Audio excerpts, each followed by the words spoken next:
Olá, graça e paz seja contigo, meu irmão e minha irmã. Agradeço mais uma vez essa oportunidade de compartilhar contigo esta mensagem. Agradeço a você que tem visualizado e que tem compartilhado todas elas, e assim cremos que o Evangelho será difundido também, trará edificação e crescimento espiritual para todas as pessoas. Muito obrigado mesmo, de coração. E eu quero compartilhar com você nesta tarde, especialmente neste domingo, a palavra do Senhor que está lá em 1 Coríntios 10, 31. Assim, quer vocês comam, bebam ou façam qualquer outra coisa, façam tudo para a glória de Deus. E é com base nisso que eu quero falar sobre um sapato para a glória de Deus. Um sapateiro convertido perguntou ao pai da Reforma Protestante Martinho Lutero o que ele deveria fazer para servir e glorificar a Deus. E ele talvez esperasse da parte de Lutero uma resposta como: feche a sua sapataria e torne-se um pregador do Evangelho. Mas Lutero respondeu: faça um bom sapato e venda-o por um preço justo. Algo que muitas vezes é muito mal entendido entre os cristãos é essa separação entre atividades religiosas e as demais atividades, como se as primeiras fossem relacionadas a Deus e as demais apenas a nós mesmos, e não tivessem nenhuma relação com Deus. Assim, tende-se a valorizar as atividades consideradas espirituais e a negligenciar aquelas atividades do nosso cotidiano, como o estudo, o trabalho, o lazer, a saúde, o trânsito e outras responsabilidades que parecem não estar diretamente ligadas à nossa fé. Entretanto, o reino de Deus não se resume à oração, à leitura, ao evangelismo, a costumes religiosos, dentre outros, mas envolve tudo o que fazemos, falamos e pensamos. Tudo deve estar debaixo do senhorio de Cristo. Para o sapateiro, servir a Deus só seria possível se ele dedicasse o seu tempo a pregar o Evangelho, ou diríamos as coisas da fé, as coisas espirituais, e ele não imaginava que poderia servir a Deus fazendo sapatos. Afinal, o que os sapatos têm a ver com o reino de Deus? Não seria realmente mais proveitoso se dedicar ao estudo bíblico, ao ensino, à pregação, ao testemunho, atividades que seriam de maior valor?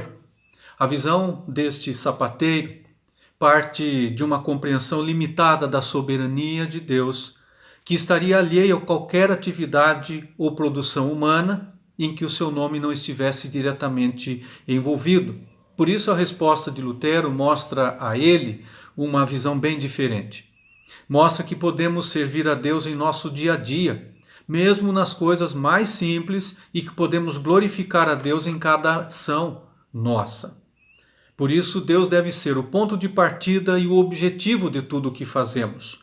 É nele que deve estar a nossa principal motivação e a nossa fonte de satisfação. O breve catecismo de Westminster, logo na sua primeira pergunta: qual é o fim principal do homem? O fim principal do homem é glorificar a Deus e gozá-lo para sempre. Essa visão que o sapateiro teve, ela é chamada de dualismo cristão, porque ele divide a vida humana em duas categorias. Aquela parte que é sagrada, que é espiritual, que é religiosa, e a parte que diríamos profana, secular, mundana. E aí há um problema, porque esse dualismo ele entrou no pensamento cristão por influência da filosofia platônica. E é claro que muitos filósofos, cientistas e muitos teólogos dos séculos passados e atuais também concordam com esta ideia e afirmavam e afirmam que as questões espirituais se fundavam em um sentimento religioso sem relação com a realidade concreta das pessoas. Nessa perspectiva, realmente, atividades espirituais como a oração, o evangelismo, o louvor, a adoração, estão relacionados à fé e à igreja, e elas são mais relevantes para o indivíduo. Enquanto isso, a sua vida profissional, a educação, a política, a ecologia, o comércio, o lazer, as artes, ficam do lado de fora do reino, sendo então seculares, profanas, mundanas e sem muito valor. Nessa cosmovisão, que é uma forma de enxergar o mundo, o ideal do cristão passa a ser exatamente uma vida distante da sua realidade, separado das coisas deste mundo, mantendo as pessoas e a vida das pessoas do lado de fora, o mais distante possível. Isso tem levado, sem dúvida, muitos cristãos a servirem a dois senhores. Um senhor no domingo e o outro durante a semana.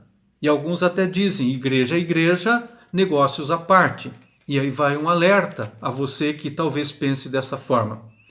Se Jesus não é Senhor na sua vida profissional, é porque Ele também não é na sua vida espiritual. E você está se auto-enganando e enganando aos outros, mas não está enganando a Deus. Alguns até usam o versículo de 1 João 5,19. O mundo jaz no maligno, para justificarem essa visão errada de que tudo que diz respeito, entre aspas, ao mundo, não tem nada a ver com Deus. João Calvino, o reformador, dizia: o fiel não é chamado a deixar o mundo e a ingressar em um monastério, mas a ingressar plenamente na vida do mundo e assim transformá-lo. Deste modo, o mundo jaz no maligno não significa e nunca significou que Deus entregou o seu domínio, a sua soberania, a sua autoridade sobre o mundo a outro ser ou Deus, mas que Ele é Senhor e Ele é soberano sobre todos e sobre tudo. Deus não abandonou o mundo à sua própria sorte. Lá em 1 Crônicas 29, 11 a 12, nós lemos: Tua é, Senhor, a magnificência, o poder, a honra, a vitória, a majestade, porque Teu é tudo quanto há nos céus e na terra. Teu é, Senhor, o reino, e Tu te exaltaste por cabeça sobre todos. Riquezas e glórias vêm de Ti, Tu dominas sobre tudo, e na Tua mão há força e poder. Na Tua mão está o engrandecer e o dar força a tudo. Entretanto, repito, a Bíblia ensina: quer comais, quer bebais ou façais outra coisa, fazei tudo para a glória de Deus. Quando fizerdes por palavras, por obras, fazei em nome do Senhor Jesus, dando por Ele graças. Se de um lado, realmente, alguns filósofos e teólogos adotaram esse dualismo cristão, há outros que definitivamente não o foram. E dentre eles estão Martinho Lutero, João Calvino, Abraham Kuyper, Carl Henry e Francis Schaeffer. Eles desenvolveram e praticaram e praticam e ensinam uma cosmovisão cristã, uma cosmovisão reformada da vida cristã. E esta cosmovisão reformada, ela entende que não é correto nós diferenciarmos o sagrado do profano, o espiritual do mundano, valorizar mais um e desprezar o outro, se preocupar mais com um e menos com o outro. Ou seja, nesta cosmovisão reformada, ela busca uma visão integral da realidade, fundamentada na doutrina bíblica da soberania de Deus, em que a Santa Trindade e a sua palavra nos governam em cada esfera da vida e que Jesus é o Senhor de todas as áreas da nossa vida. E eu repito muito esta frase de Abraham Kuyper, um teólogo holandês que também foi jornalista, político, professor, que disse: não há 1 centímetro quadrado em todos os domínios da nossa existência sobre os quais Cristo, que é soberano sobre tudo, não clame: é meu. Jesus é o Senhor da religião, Jesus é o Senhor da família, da ciência, da ação social, do governo, da sexualidade, da educação, da saúde, da arte, da justiça e do trabalho. Para todas essas áreas da nossa vida, Ele, por meio da sua palavra, tem a direção correta, tem a orientação correta, tem o caminho a ser trilhado. Porque a única cosmovisão que traz vida é aquela que nos conduz à eterna adoração e glorificação do nosso Deus. Assim, na cosmovisão reformada, você retira os seus óculos e passa a usar os óculos de Deus, os óculos de Jesus, os óculos do Espírito Santo e da sua palavra em todas as áreas da sua vida. Em outro momento, Martinho Lutero declarou: que o fazendeiro, removendo o esterco, tirando o leite da vaca, a dona de casa em seus afazeres, agradam a Deus da mesma intensidade que o pastor que prega ou o cristão que ora e louva, se todos estiverem fazendo o seu trabalho fielmente e para a glória de Deus. Isto posto, dia 1º de maio, agora, foi dia do trabalho. E assim, neste quarto domingo de Páscoa, eu me proponho também a falar sobre o trabalho, ainda que de forma muito limitada. E eu confesso que não é fácil falar de trabalho em um momento em que os dados oficiais confirmam que mais de 13 milhões de brasileiros têm perdido o seu trabalho, estão desempregados e que as projeções também não são muito animadoras para os próximos meses. E ao mesmo tempo em que há esta grande mudança no mercado de trabalho, com home office, jornada reduzida e salários reduzidos, é preciso pensar nisto. Apesar desta certa dificuldade em falar sobre este assunto, eu quero crer, sim, que a soberania de Deus também é sobre esta questão do trabalho. Ou seja, o trabalho também é uma esfera da vida cristã que precisa ser praticado totalmente para a glória de Deus. E se assim não é, você precisa rever isso imediatamente na sua vida. É claro, há muito a ser dito sobre o trabalho na Bíblia, e tenho certeza que eu não conseguirei nesta mensagem falar sobre tudo, mas eu quero pontuar algumas questões. E a primeira delas é que o trabalho é um dever. No cristianismo não existe lugar para uma vida marcada pela ociosidade. O trabalho é um dever. E o próprio apóstolo Paulo, de forma muito direta, escrevendo à igreja de Tessalonicenses, ele disse: se alguém não quer trabalhar, também não coma. O apóstolo Paulo, ele tinha autoridade para falar sobre isso, porque enquanto ele pregava, ele trabalhava fazendo tendas, enquanto fazia tendas, ele também pregava. O trabalho é o meio pelo qual o Senhor ordinariamente nos dá também o sustento diário. Deus é soberano, Ele é livre para nos sustentar de todas as formas. Poderia nos sustentar com o maná do céu, como fez com o seu povo que atravessava o deserto. No entanto, em sua liberdade soberana, o Senhor decidiu usar o trabalho como meio ordinário para que nos sustentemos. E essa decisão é vista imediatamente após a queda do homem, quando o Senhor diz: do suor do teu rosto comerás o teu pão até que tornes a terra. Precisamos trabalhar por nós, precisamos trabalhar pelos nossos familiares, especialmente por aqueles que não podem obter o sustento próprio, como crianças, idosos, pessoas enfermas, de modo que eles também tenham um sustento digno. 1 Timóteo 5,8 nos diz: se alguém não tem cuidado dos seus, especialmente dos da sua própria casa, tem negado a fé e é pior que o descrente. Portanto, devemos trabalhar da mesma maneira que pudermos, buscando com toda a dedicação, com todo o zelo, capricho, o uso dos nossos dons para a glória de Deus. Porque o Senhor é tão glorificado em um exercício profissional honesto e dedicado, quanto um cântico de louvor que entoamos, quanto uma oração que fazemos e quanto a meditação na palavra de Deus.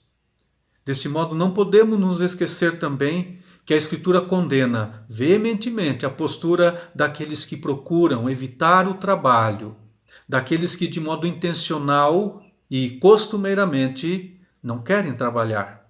Provérbios 13:4 diz: a alma do preguiçoso deseja e coisa nenhuma alcança, mas a alma dos diligentes se farta. Provérbios 6:9-11, até quando você vai ficar deitado, preguiçoso? Quando se levantará de seu sono, tirando uma soneca, cochilando um pouco, cruzando um pouco os braços para descansar? A sua pobreza o surpreenderá como um assaltante, e a sua necessidade lhe virá como um homem armado. A preguiça é pecado. A ociosidade também, e a falta de responsabilidade também é. E neste momento da história da humanidade em que todas as relações de trabalho se tornaram ainda mais difíceis a todos, mesmo antes desse momento, Nos cansamos de ver e saber de pessoas que, mesmo tendo boas oportunidades de trabalho, infelizmente preferiram ficar ociosos, e isto é pecado. Em segundo lugar, o trabalho é uma atividade divina. A Escritura menciona muitas vezes as atividades realizadas por Deus. Gênesis capítulo 1 e 2 e ainda o Salmo 104 descreve quantas coisas ele fez e faz diariamente. E é comum encontrarmos aqueles que pensam que Deus criou o mundo, estabeleceu suas leis, as suas regras e afastou, deixando a sua criação à mercê de si mesma. Os deístas, eles pensam assim e afirmam que Deus é como um relojoeiro, que deu corda no relógio por ele feito e deixou para funcionar sem se interessar e nem intervir. Entretanto, o Deus revelado nas Escrituras não é assim. Ele criou e supervisiona tudo o que ele fez, tudo depende dele e ele trabalha para sustentar a sua criação. Nós vemos na Escritura um Deus que é jardineiro, oleiro, pastor, agricultor, juiz, legislador, homem de guerra, arquiteto, edificador, médico. Todas essas descrições, elas são metáforas e apontam para a atividade que Deus realiza em e para a sua criação. Se o próprio Deus trabalha, podemos afirmar com toda certeza que o trabalho em si não é algo mau e que Deus é o mais elevado modelo de virtude que existe e que nós podemos imitá-lo. Também, lá em João capítulo 3, versículo 4, Jesus vai dizer: a minha comida consiste em fazer a vontade daquele que me enviou e realizar a sua obra. E também em João 5,17, Jesus diz: meu Pai trabalha até agora e eu trabalho também. Por isso, a obra de redenção realizada por Jesus também foi terminada quando ele morreu na cruz. Hebreus 12:2 diz: em troca da alegria que lhe estava proposta, suportou a cruz, não fazendo caso da ignomínia. Ele também olhou para o resultado do seu trabalho e teve prazer. A obra redentora de Jesus foi gloriosa, mas ela também foi árdua. O trabalho foi penoso, mas foi realizado sem que ele se afastasse nem um minuto do seu propósito. E é isso que Isaías 53:11 escreve: ele verá o fruto do penoso trabalho e da sua alma ficará satisfeito. Por isso, o trabalho é uma atividade divina e temos o privilégio de sermos imitadores de Deus também ao trabalharmos. Mas o trabalho não é perfeito, ele também traz em si uma certa maldição por causa do pecado humano. Nós lemos isso lá em Gênesis 3, 17 a 19. Maldita a terra por tua causa, em fadigas obterás o teu sustento durante os dias da tua vida. Do suor do teu rosto comerás o teu pão até que tornes a terra. E esta certa maldição trouxe muitos problemas para o ser humano, porque às vezes o trabalho traz frustrações, traz sofrimento e um esforço e fadigas incontáveis.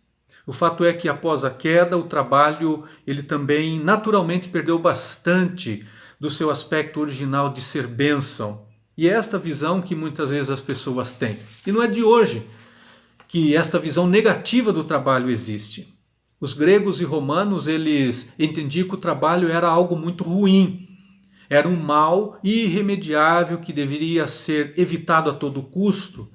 Eles não eram contra o trabalho, mas não aceitavam que pessoas livres, que se dedicavam à filosofia, à cidadania, à política, aos prazeres e à arte, tivessem que trabalhar, porque para isso eles tinham os animais e tinham seus escravos. Na Idade Média, as pessoas também acreditavam que o trabalho era bom porque produzia bons frutos. Entretanto, se a pessoa tivesse com que se sustentar, ela não precisaria trabalhar. A filosofia e a marxista também faz uma apresentação muito pessimista do trabalho, pois apesar de vê-lo como um aspecto essencial da constituição social, o marxismo ensina que o trabalho se tornou um instrumento de dominação de uma classe sobre a outra e por isso os trabalhadores precisam se libertar por meio da revolução. E é claro que com isso muitos cristãos tiveram de dificuldade de enxergar que seu trabalho tinha relação com a sua fé e que ele era para a glória de Deus. Entretanto, já no período do Renascimento, os cristãos tiveram uma visão mais clara de que havia sim relação da fé com a sua vida cotidiana e com o seu trabalho. Giordano Bruno, por exemplo, no século XVI, ele pensava que o trabalho era bom porque fazia os homens desenvolverem as suas capacidades, que eventualmente os levaria a exercer o controle sobre a terra e cumprir o mandato que Deus tinha dado a Adão lá na criação. Por isso foi na mesma direção que Martinho Lutero escreveu que o fazendeiro, removendo esterco, tirando o leite da vaca, dona da casa, agrada a Deus na mesma proporção que o pregador faz a pregação do Evangelho, com que as pessoas oram e louvam a Deus, porque tudo isso feito de forma fiel glorifica a Deus. Para João Calvino, também. E ele escreveu: nós agradamos a Deus quando nos ocupamos de vocações honestas e mesmo aquelas atividades tidas em baixa estima pelas pessoas é preciosa aos olhos de Deus se for exercida para a glória do Senhor, que nos vocaciona e nos capacita para o trabalho em benefício próprio dos seus e para socorrer os necessitados. Por isso, tanto Lutero quanto Calvino, pais da Reforma, não havia separação entre as atividades seculares do mundo e as atividades sagradas. Ambos enfatizaram e nós enfatizamos que a nossa habilidade profissional, seja ela qual for, é para honrar e glorificar a Deus. Também esses dois reformadores entenderam que o trabalho nos é dado por Deus como uma vocação a ser realizada e assim se torna bênção em nossas vidas e na vida das pessoas. Por fim, quero falar desse tema bastante difícil, o tema do desemprego. Esse fenômeno ele tem crescido assustadoramente no mundo, em nosso país, e tem trazido consequências terríveis para o indivíduo e para a sociedade. Mas não podemos deixar de falar sobre isso, não podemos pular este assunto como se não dissesse respeito à realidade. Temos pessoas bem próximas de nós que, porventura, nesse momento estão desempregadas e que precisam também de uma orientação. Há pessoas que estão desestruturadas e o desemprego traz como várias consequências o aumento da criminalidade, a queda do consumo, traz distúrbios emocionais, a exclusão social, bagunça um pouco a rotina das pessoas, a pessoa perde um pouco da sua identidade como ser humano, há um sentimento de inutilidade, muitas vezes a pessoa se sente fracassada, pensa que ela é um peso, a pessoa se desanima, isso traz discussões, muitas pessoas buscam na bebida ou em drogas lícitas, vamos assim dizer, infelizmente não há droga lícita, todas elas são prejudiciais à saúde e à vida das pessoas. Não é fácil a pessoa sair de manhã, buscar o seu emprego e receber muitos nãos. E falo isto não na teoria, mas também na prática. Por isso, João Calvino foi muito pontual e objetivo ao dizer: o desemprego é um flagelo social que deve ser combatido e denunciado com extremo vigor. Isso porque privar um homem de seu trabalho é um crime, equivale a tirar-lhe a própria vida. Deste modo, a comunidade de fé, ela tem uma função muito importante nesse momento, reafirmando o valor do irmão, o valor da irmã que não está trabalhando. A igreja deve verificar também os recursos práticos que tem para ajudar os membros e as pessoas que estão desempregados e superarem este momento. Por isso a igreja deve envidar esforços para conseguir uma nova oportunidade a esses irmãos. O desempregado também, ele deve enxergar a situação na perspectiva da soberania divina e manter a confiança no Senhor enquanto procura um novo emprego. Enquanto isso, o desempregado também ele pode buscar uma oportunidade de servir se voluntariando, oferecendo-se para cuidar de alguém ou de alguma causa, isso é muito bom para a pessoa. Concluindo, assim quer que vocês comam, bebam ou façam qualquer outra coisa, façam tudo para a glória de Deus. Não há separação entre coisas de Deus e coisas do mundo. Tudo pertence ao Senhor e deve ser exercitado para a sua glória. O trabalho é um dever cristão. Já a ociosidade, ela é um pecado. O trabalho é uma atividade divina e o próprio Deus e o próprio Jesus Cristo são nossos maiores exemplos de trabalhadores. Por isso, imitemo-os. O desemprego pode e será superado. Ele pode e deve ser combatido também, com a minha ajuda, com a sua ajuda e com os demais irmãos e seus amigos e conhecidos. Assim como o sapato do sapateiro era para a glória de Deus, que a sua atividade seja honesta e também seja para a glória de Deus. Que o local de trabalho onde Deus te colocou seja um local da manifestação da glória de Deus pela sua presença como eleito de Deus. Parabéns a todos os que oferecem um trabalho digno e honesto às pessoas. Parabéns a todos os trabalhadores e que o Senhor nos ajude. E assim ajudemos aqueles que porventura estejam em busca de uma oportunidade de emprego nesta semana, nesses dias que nós estamos enfrentando. E assim nos abençoe e nos guarde hoje e sempre o Deus Todo-Poderoso, o Pai, o Filho e o Espírito Santo. Amém.